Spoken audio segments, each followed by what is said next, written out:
Hello students, today we are going to start a new topic, financial accounting, meaning and features of financial accounting.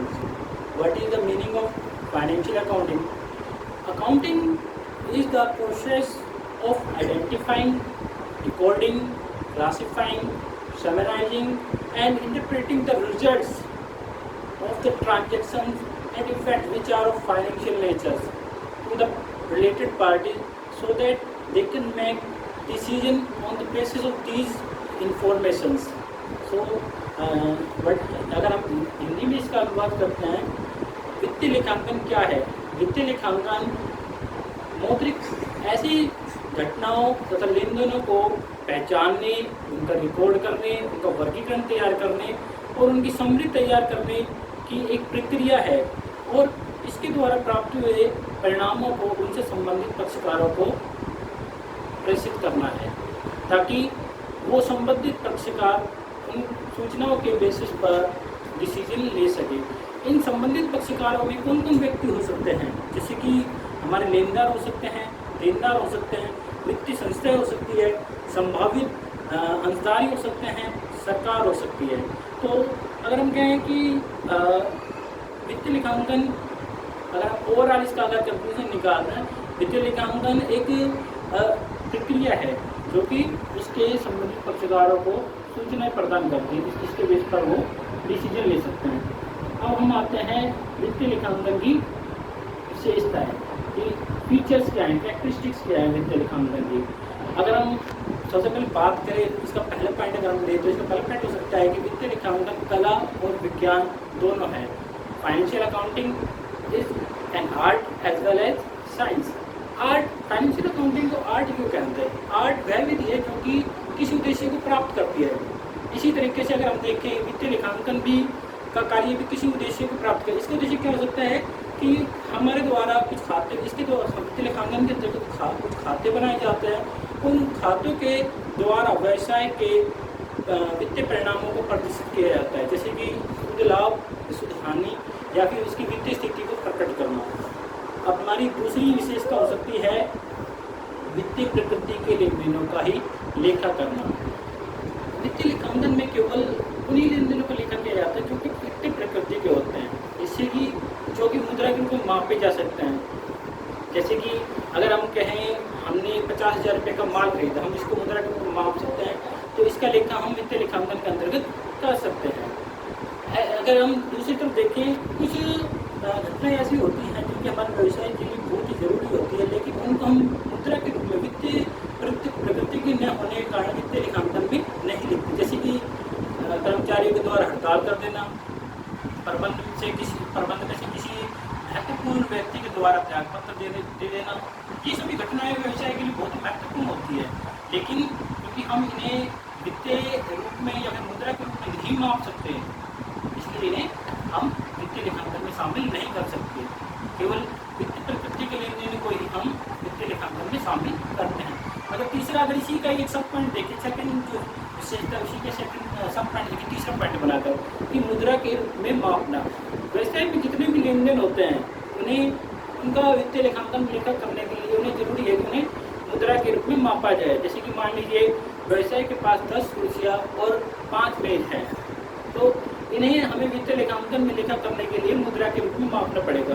जैसे कि 10 कुर्सियों का मूल्य हो सकता है कि 6,000 रुपये है, जबकि 5 मेज का मूल्य 10,000 रुपये हो सकता है। तो हम जब तक इन्हें मुद्रा के रूप में कन्वर्ट नहीं कर ले, तब तक हम इन्हें वित्तीय लेखांकन में नहीं लिख सकते। अतः जो भी सूचनाएं होती है उनको मुद्रा के रूप में मापा जाता है और उनको मुद्रा के रूप में मापने के बाद सर्वप्रथम उनको हम जर्नल में रिकॉर्ड करते हैं। किसी छोटे व्यवसाय में सभी लेन देनों को सर्वप्रथम जर्नल में रिकॉर्ड किया जा सकता है, और अगर व्यवसाय का आकार बड़ा है तो जर्नल को छोटे छोटे भाइयों में विभाजित किया जा सकता है, जैसे case book, purchase book. Case book में सभी नकद लेन देनों को लिखा जाता है। इसी तरीके से परचेज बुक हो सकती है, उसमें सभी उधार लेन देनों को लिखा जाता है। इसी तरह तरीके की भाई तैयार की जाती है, बुक्स तैयार की। अब आता हूँ अपनी नेक्स्ट फीचर्स पर, जिसका जो है वर्गीकरण क्लासिफिकेशन। क्लासिफिकेशन क्या है? एक समान प्रकृति वाले लेन एक ही टाइटल कैसे, एक ही शीर्षक के अंतर्गत लिखना। जैसे कि अगर सभी नकद लेन देनों को कैश बुक में लिखा जाता है, उसी प्रकार से उधार लेन देनों को एक परचेज बुक में लिखा जाता है। वर्गीकरण के अंतर्गत एक ही प्रकृति के लेन देनों को एक जगह पर लिखा जाता है और वर्गीकरण का कार्य खाता बही के द्वारा किया जाता है। खाता बही में सभी लेन देनों से, चाहे वो किसी व्यक्ति से संबंधित हो, किसी वस्तु से संबंधित हो या फिर व्यवसाय का खर्च हो, इनकम हो, उन सभी के लिए एक अलग अलग खाता तैयार किया जाता है। उनके लिए अगर हम कहें कि हर लेन देन के लिए एक पर्टिकुलर खाता तैयार करना, वो एक वर्गीकरण है। इसके बाद आता है हमारा नेक्स्ट फीचर है समराइजिंग, सारणीकरण। कि जो अभी तक हमने जितने भी अपने लेन देनों को पहचाना, उनका रिकॉर्डिंग किया जर्नल में या सहायक भाइयों में, उनकी समरी तैयार करना।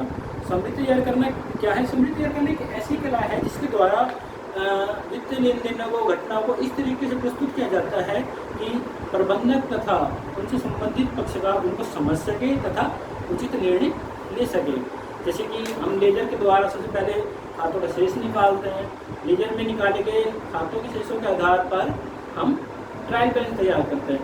ट्रायल बैलेंस के आधार पर हम trading and profit and loss loss account तैयार करते हैं और उसके पश्चात हम फाइनेंशियल पोजीशन को जानने के लिए बैलेंस शीट तैयार करते हैं।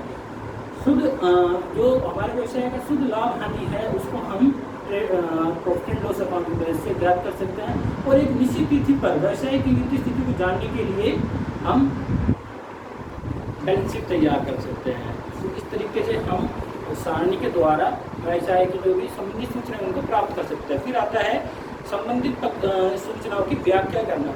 अभी तक हमने सारांश तैयार किया, सारांश हमने trading and profit and loss account और बैलेंस शीट तैयार की। इसमें इस समय क्या मालूम होता है कि नेट प्रॉफिट क्या है, नेट लॉस क्या है और on the date of preparing balance sheet हमारी फाइनेंशियल पोजीशन क्या है, कि हमारी असेट्स क्या है, लायबिलिटीज़ क्या है, क्रेडिटर्स क्या है, डेटर्स क्या है, हम इन चीज़ों को मालूम कर सकते हैं। अब बात आती है कि व्याख्या में, कि इनकी व्याख्या करना कि क्या क्या हमें सूचनाएं प्राप्त। फिर उसके बाद नेक्स्ट पॉइंट आता है कि संबंधित पक्षकारों को सूचनाओं का संवहन करना, communicate the information to related party. अगर हम देखें कि व्यवसाय में सबसे पहले वित्तीय लेखांकन के द्वारा सूचनाओं को मौद्रिक रूप में मापा जाता है, उनका वर्गीकरण तैयार किया जाता है, फिर उसके बाद सारणी तैयार की जाती है, सारणी के आधार पर सूचनाओं की व्याख्या की जाती है। अब इन सूचनाओं को उनसे संबंधित पक्षकारों को प्रेषित किया जाता है ताकि वे उनके बेस पर निर्णय ले सके। जैसे कि एक संभावित जो अंशधारी है उसको चाहिए कि व्यवसाय की प्रॉफिटेबिलिटी क्या है, क्योंकि कोई भी संभावित विनियोक्ता जो इन्वेस्टर है वो व्यवसाय में इन्वेस्ट करने से पहले किसी व्यवसाय की लाभदायकता को जानना चाहेगा, क्या उसकी लाभदायकता क्या है। These are the features of financial accounting. I hope that you will learn a lot of this lesson.